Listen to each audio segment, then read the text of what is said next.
Hi everyone, welcome back to my channel, and if you're new here, welcome to my channel. My name is Marina. I'm a certified lash tech based in Toronto, Canada. I like making lash extension videos. So today we are going to be doing a second attempt at the anime lashes, but before I get into it, I always like to say that to always go ahead and learn from other avenues. I'm just kind of sharing what works for me, so in no way, shape, or form is it gonna work for you. And also, interestingly enough, this video, because it is my second attempt, there are still things that I think I will change for the next time I do this set again.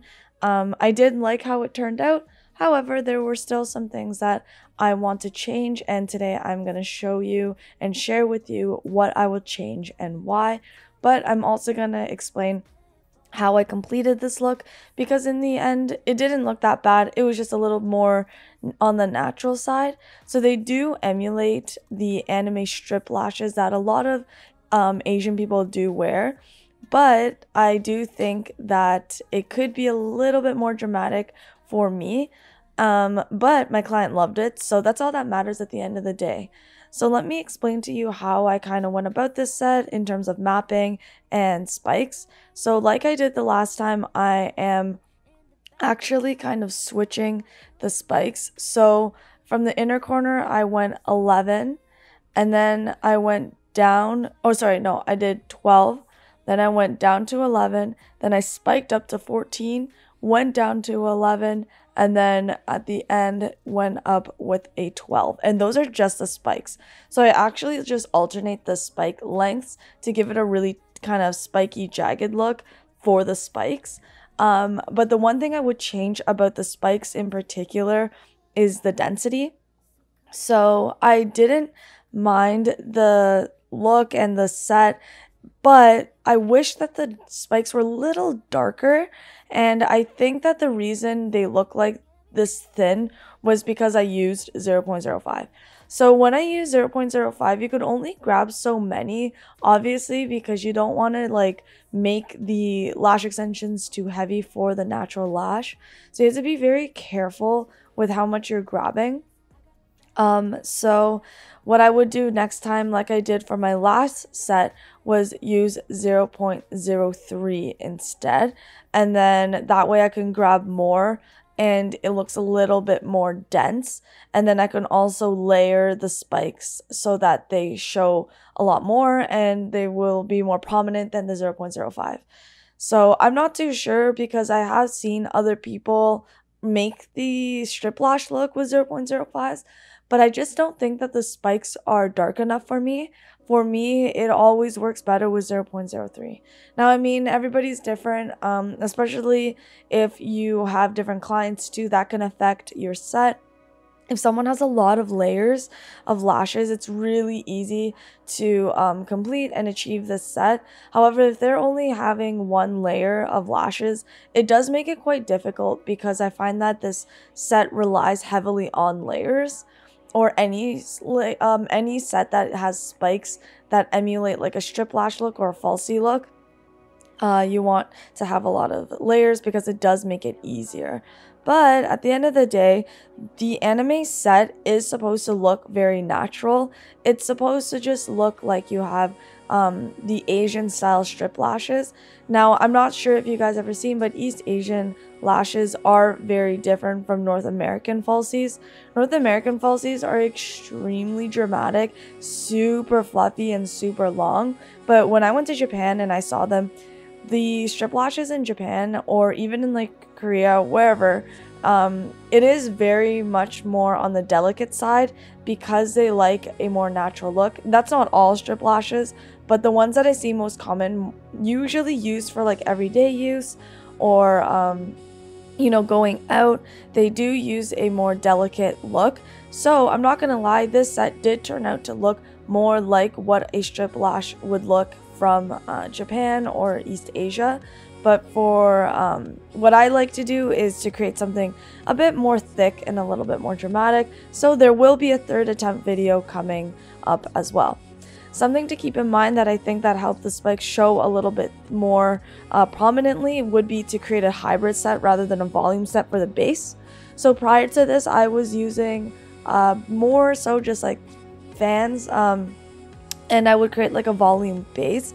Now you can do that, but it is very easy for the spikes to get lost within those bases. So make sure that if you are going to be just using fans, try to use thinner fans or like not as many dimensions so that they aren't as thick, because I do think the thickness is what creates the loss of the spikes. Or just make sure that you go up 3 millimeters or only focus on the top layer for the spikes so that the spikes really can show through still. But for me, I do prefer using classics to really kind of give it a lighter look, and then the spikes become more prominent. I always try to go up by 3 millimeters for the spikes from the base. So for example, the inner corner was 9, and then I went 9, 10, 11, 12. And then obviously for this look, it is very different because I want to spike down for the second spike. It's only 11, so it's only going up by 2. But again, if you're using also a different curl for the base and a different curl for the spikes do show up a lot easier. So as you can see here, I did CC curl for the base, and then I used D curl for the spike. And right now I'm adding bonder to the spikes as well before I go into my base. The bonder helps make the spikes stick together if there are in layers, making those lashes look a lot denser. Even though I did this though, again, like I said, I still would like it a tad bit darker, but it still turned out very spiky and organized, and that's all that I was trying to achieve. I was really focusing on symmetry, but again, it's trial and error. This is only my second attempt, so on my third attempt, hopefully it does become a lot more intense. I have had a lot of comments in my comment section asking for someone who has larger eyes. Unfortunately, I haven't had anybody ask for this set yet that has larger eyes. I do think a lot of Asian clients like this set, so unfortunately, here in North America and Canada, most of my clients that have the bigger eyes like a very fluffy look, or the wet lash look that's trendy right now. This is a really unique look, so only a few of your clients are going to like it. If you want to practice this set and no one's booking it, I probably would recommend giving a promo on it. So if you want to practice and you want a live model, just give model prices. That way you can still practice while getting in these clients, and then that way you can get a handle of it. Another thing is you can always obviously use a mannequin. Now I'm using 0.15 classic lashes for the base as well, because if I use anything more, I do think it'll be a little too dark, because we're trying to keep a very light look here. We want the spikes to be the most prominent part, not the base. You can also alter your curls. If you wanted to do D curl and then D curl for the spikes, you can also do that as well. For me and my preference, I think that D curl is a little too curly for me, so I would recommend going CC curl for the base and then D curl at its curliest. But again, it's totally up to you. People use D curl for spikes all the time. Just in my preference and the way I like to lash, I think it's a little bit too curly, and especially if your client has really curly lashes, what can happen is that it curls up and touches the top of their eyelid, and it's kind of like itchy and tickly. You can also use 0.03 fans for the base if you'd like. You can do this, but also make sure to keep the fans really light. This is great for people who maybe want a thicker base. So if you don't want to add in classics, you can add in a few 0.03s without lashing all of the base. You can just sporadically lash and make sure that the bases are covered so that you get high retention, but also not as much density. With that being said, guys, you can still do like a mega volume and a volume anime lash look, but I do find that this anime style does tend to lean towards more of a hybrid set. But again, you guys can kind of trial and error, right? Like, practice what you think would look cool. I only did this set according to what I've seen on Instagram and then kind of practice this way. I didn't get any mapping for it, so this is just what I saw with my eyes. But the whole, you know, alternating spike lengths from like 12, then down to 11, then to 14, then to 11, then to 12. That mapping style I just kind of did on my own. You don't have to do that. You can add the spikes however you want. The only thing I would try to focus on is only using like maybe a maximum of 6 spikes or less. I don't want to add too many spikes because then it starts to look like the strip lash look, and that's not what we're trying to achieve here. A lot of the anime style lashes that I've seen have only about 4 to 5 spikes even. So you want them to be spread quite far apart as well. That gives that anime style set. When you look at an anime cartoon as well, you can kind of see what I mean as to why you only want to add a few spikes, because the lashes on anime characters are very sporadic. There's like 3 or 4 on the edge of the eye. So those are some things to just kind of keep in mind when you are trying to achieve this look as well. Other tips and tricks I would try to focus on is to have a fast drying glue or a glue that will be easy for directional placement. You want to make sure that the spikes are kind of facing in the direction that you want. Again, I've touched upon directional placement with my other videos that include spikes, which is strip lash look, wet lash look, and anime set. It is really important because these are going to create the shape of the eye and really help kind of create the set that you're trying to achieve. So you want to make sure that your glue is drying on time.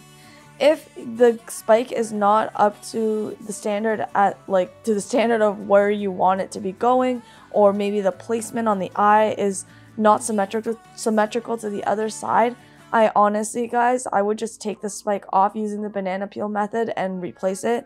In the beginning of this video, I was doing that. I think for spikes like this, you really want to focus on where the spikes are going and where they are placed. So that is something I'm gonna have to really practice, because even though I created this set, the ending, I still feel like there's so much I can improve on. So that's something that I'm gonna try to keep practicing on.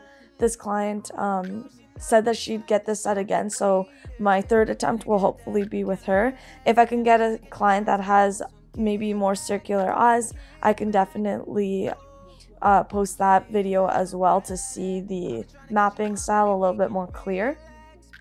As you can see though, oh sorry, before I said 15 for the length, but I actually went up to 15 for the middle spike, so pardon me, I went up to 15 rather than 14.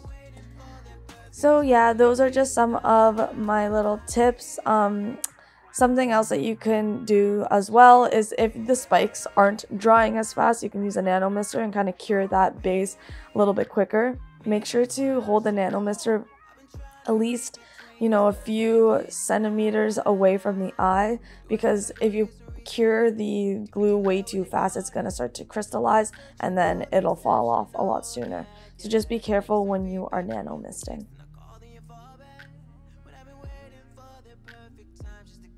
You can always use the tape back method as well if you find that it's easier to work in layers that way.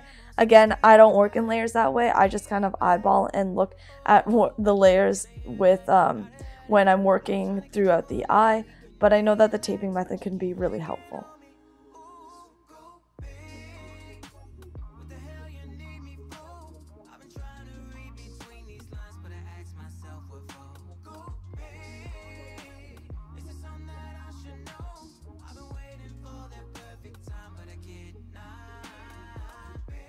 Depending on where you are going with your lash extension, your hand positioning can also help, especially when you're trying to achieve directional placement. Make sure that your hand is in a comfortable position so that you can kind of direct the spikes to go where you want them to. You also want to avoid stickies, because if you get any stickies during the set, it can really throw off the entire set, because when you start to pull stickies apart, and they don't fully come off and they're still attached to that lash, they start to bend a certain way because of that pulling motion.